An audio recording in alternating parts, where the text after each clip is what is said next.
Olá, queridas e queridos, tudo bem por aí? Professora Virgínia Righetti, mais uma vez para darmos continuidade ao nosso conjunto de reflexões. A aula de hoje é muito especial para mim e eu espero que seja tão importante para vocês também. Nós falaremos hoje sobre as questões acerca do desmatamento no Brasil e as crises, as urgências ambientais às quais nós temos vivido, sobretudo nas últimas décadas.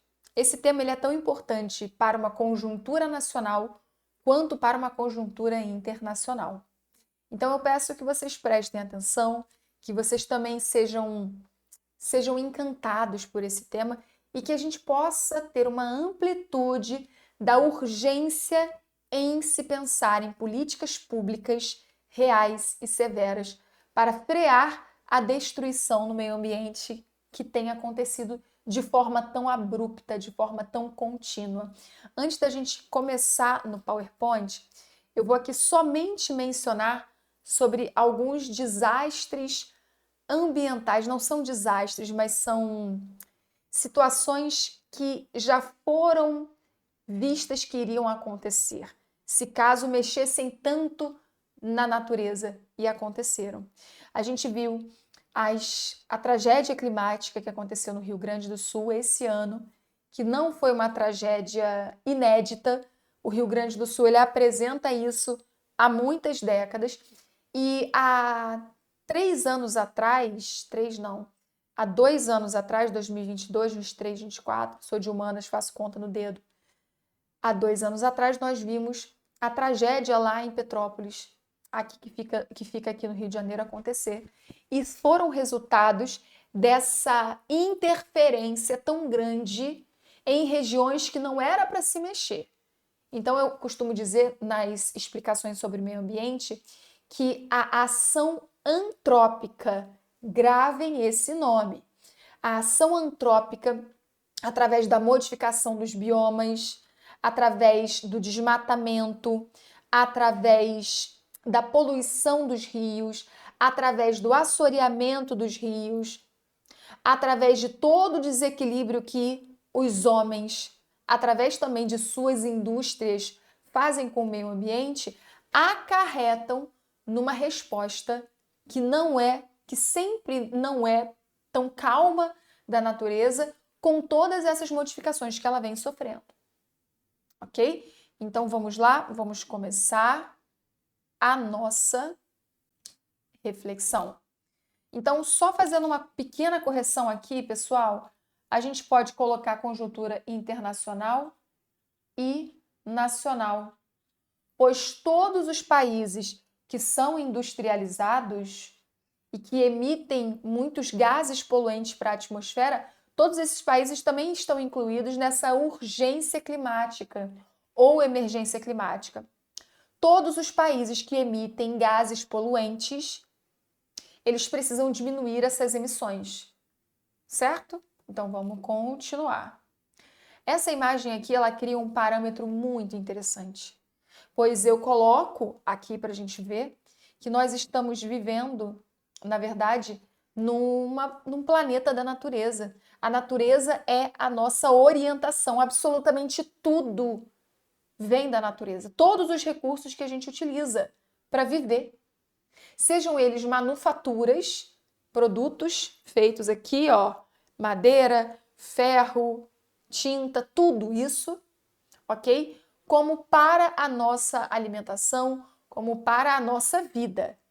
Então, quando a gente olha para esse outro lado aqui de cima e a gente observa as ações antrópicas cada vez mais destruindo essa mãe natureza, que é literalmente a nossa mãe, é que nos dá a vida, a gente compreende que o planeta precisa passar por modificações para se restaurar. Nós estamos vivendo na chamada urgência, deixa eu pegar minha caneta aqui, na chamada urgência ou emergência climática. Então, é necessário que os países que mais poluíram, sobretudo desde o século XIX até aqui, Inglaterra, França, Japão também entra nessa, China também entra nessa, Estados Unidos também entra nessa, que eles viabilizem novas maneiras de um mundo entrar numa consonância para paralisar essa poluição e esse desmatamento intenso, ok? E aí, qual é o órgão que funciona para que haja políticas públicas para que esse processo de destruição tenha uma paralisação? A ONU e os seus diversos órgãos que funcionam para tentar apaziguar essas ações antrópicas. Então aqui, galera, eu tenho o exemplo das queimadas, ok? E se eu queimo alguns biomas, eu tiro o equilíbrio dessa flora e dessa fauna, certo? Se aqui em cima eu tenho muito a queima de combustíveis fósseis, eu tenho a queima aqui, ó, de gasolina, eu também vou emitir gases poluentes para a atmosfera. Se eu aqui tenho uma noção muito ruim da utilização do plástico, e a gente sabe que os oceanos são importantíssimos para o equilíbrio da natureza, eu também vou criar um problema. Se eu não tenho um processo de tratamento de esgoto, eu também crio um problema para os lençóis freáticos. Se eu não invisto em aterros sanitários que cuidam do lixo, que transformam o lixo em energia, porque isso existe, tá, gente?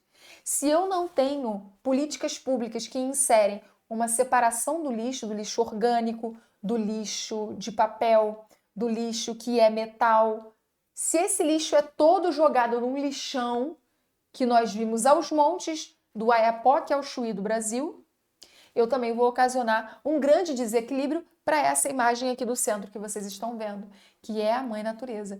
Então, trata-se, gente, de desequilíbrios ambientais que estão acontecendo mais intensificadamente desde o século XIX, desde a inserção da chamada Revolução Industrial, que apresenta essa exploração maior da natureza.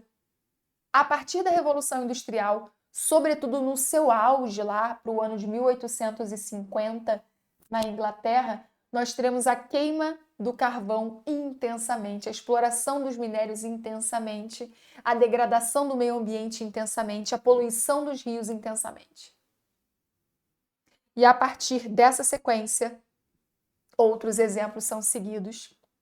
Esse exemplo é seguido por outros países que vão também querer se industrializar. Seria possível a gente caminhar com industrialização mantendo o meio ambiente? Existem muitos estudos que falam sobre isso. Mas é necessário que os governos e, sobretudo, os grandes industriais que trabalham no meio dessa utilização intensa da natureza pensem em modernizar a sua maneira de produção, tá? Vamos continuar, queridos. Eu coloquei aqui um esquema bem interessante para a gente analisar. O desmatamento cresceu. Opa, só um instantinho, deixa eu modificar aqui. O desmatamento cresceu em todos os 6 biomas brasileiros em 2021, na comparação com o ano de 2020. Olha só, galera, 59% da área total da Amazônia desmatada no Brasil. Nós temos aqui, ó, outro bioma, o bioma do Cerrado, 30,2% da área total desmatada no país. O nosso terceiro bioma, Caatinga, 7% da área total desmatada no país. Por que vocês acham que aqui em cima existe o maior número de desmatamento?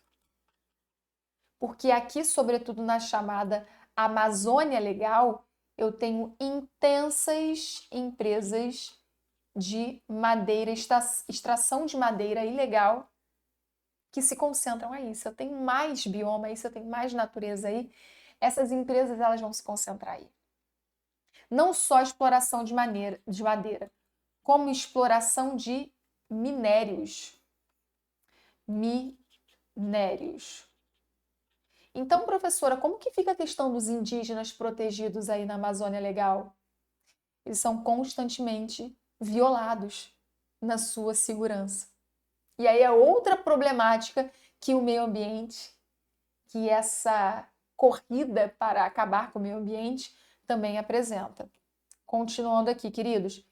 Quinto, bioma Pantanal, 1,7% da área total desmatada no Brasil. 6, os Pampas gaúchos, 0,1% da área total desmatada. Quarto, bioma Mata Atlântica, 1,8% da área total desmatada no Brasil. Então, quando eu olho para os problemas ambientais, na opinião dos brasileiros, os maiores são desmatamento, poluição das águas, queimadas e geração de resíduos. Resíduo, gente, significa lixo, tá?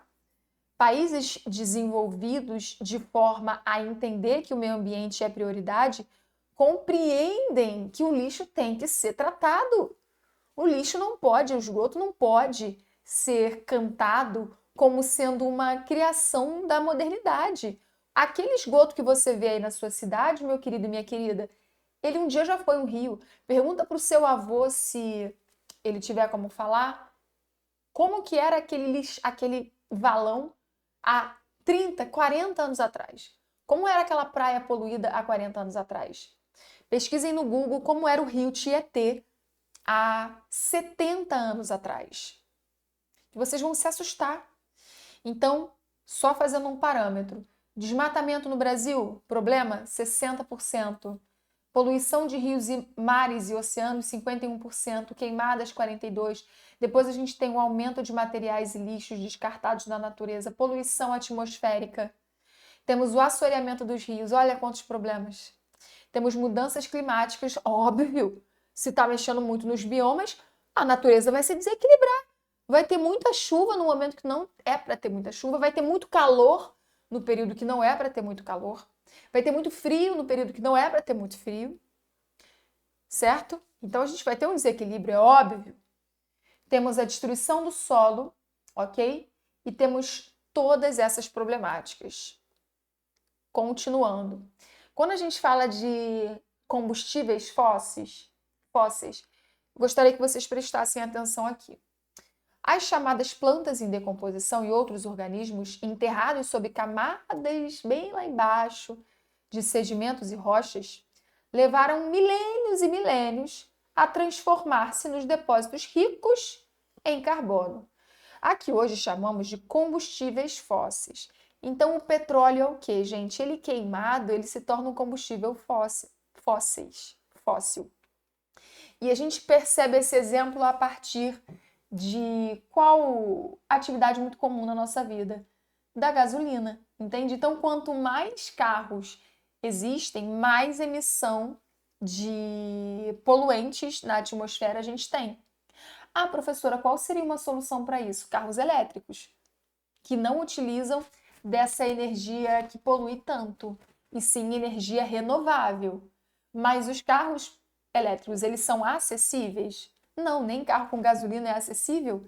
Vocês conseguem compreender que é toda uma reação em cadeia, que onde o capitalismo, inclusive, está muito incluído, deixa a natureza acabar, né? Não vamos trocar essas possibilidades, não. Vamos continuar aqui lucrando, até porque quando não, a gente já está vivendo uma ebulição climática. As pessoas que mais se prejudicam quando vem uma enchente, quando existe uma poluição atmosférica muito grande, são as pessoas mais periféricas. Porque aquele que tem dinheiro, ele está morando muito bem, num lugar muito bom. Esses combustíveis não renováveis, que incluem carvão, petróleo e gás natural, fornecem cerca de 80% da energia para o mundo. A professora, tem como acabar com essa energia? Tem como a gente fazer trocas inteligentes. Só que precisam ser acessíveis também. Todos esses combustíveis fósseis, eles fornecem eletricidade, calor, transporte, ao mesmo tempo que alimentam os processos de fabrico de uma enorme variedade de produtos, do aço ao plástico. Então, compreendem que tudo vem da natureza, mas é necessário que haja uma sustentabilidade para que nós consigamos manter a nossa natureza. Quando os combustíveis fósseis são queimados, eles liberam dióxido de carbono e outros gases com efeito estufa, que por sua vez retém o calor na nossa atmosfera, tornando os principais responsáveis pelo aquecimento global e pelas mudanças climáticas. Quando a gente observa as mudanças climáticas, nós precisamos entender o seguinte: vai existir, sobretudo a partir dos anos 70, uma série de agendas que nós vamos chamar de conferências ambientais e seus conteúdos, sobretudo iniciadas lá pela ONU, que vão tratar sobre esses temas que eram muito urgentes naquela época. Vocês imaginem agora. Só para vocês terem uma ideia, no ano de 1950, 100 anos do auge da Revolução Industrial, nós tivemos um evento chamado Big Smoke, pesquisa aí, em Londres, que matou dezenas de pessoas por conta da poluição atmosférica. Era o auge da Revolução, dos 100 anos da Revolução Industrial, e a Inglaterra não parou de destruir a natureza. E só aí, quando centenas de pessoas morreram, que eles passaram, nos anos seguintes, a discutir sobre isso. Aí eu faço uma pergunta para vocês. No Brasil, a gente já tem também uma série de agendas.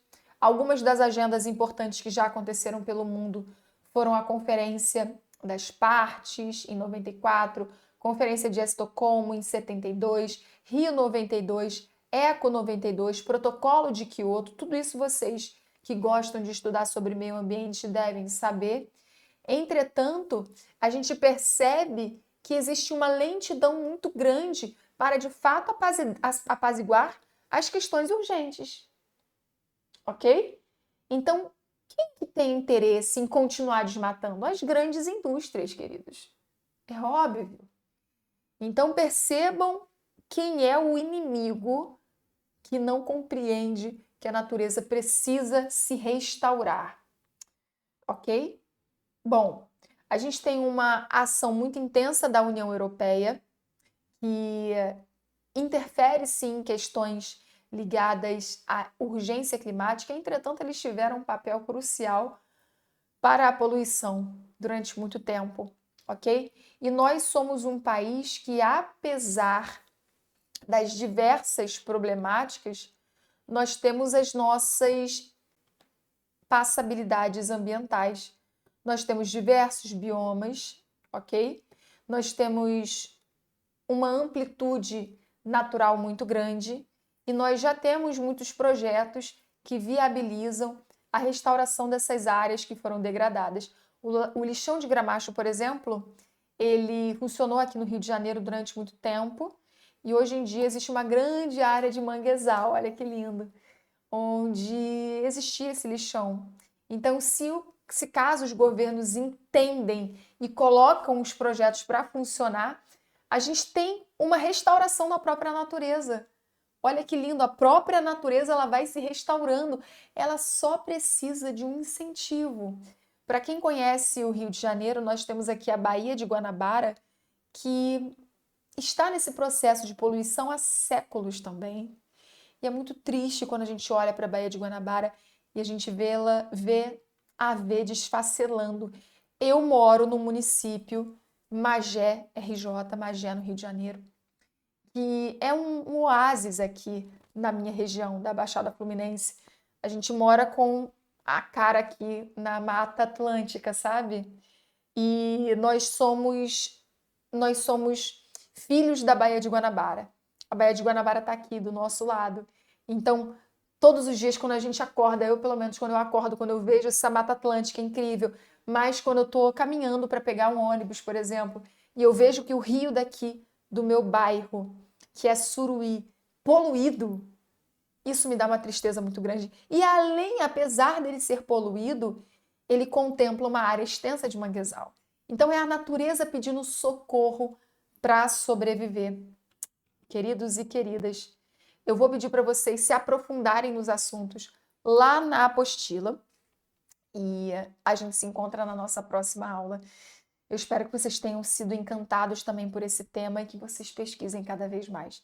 e que a gente, sobretudo, entenda quais são as políticas públicas que realmente trabalham para que a nossa mãe natureza não morra, para que ela não se vá. Beijo virtual, abraço virtual, até a próxima!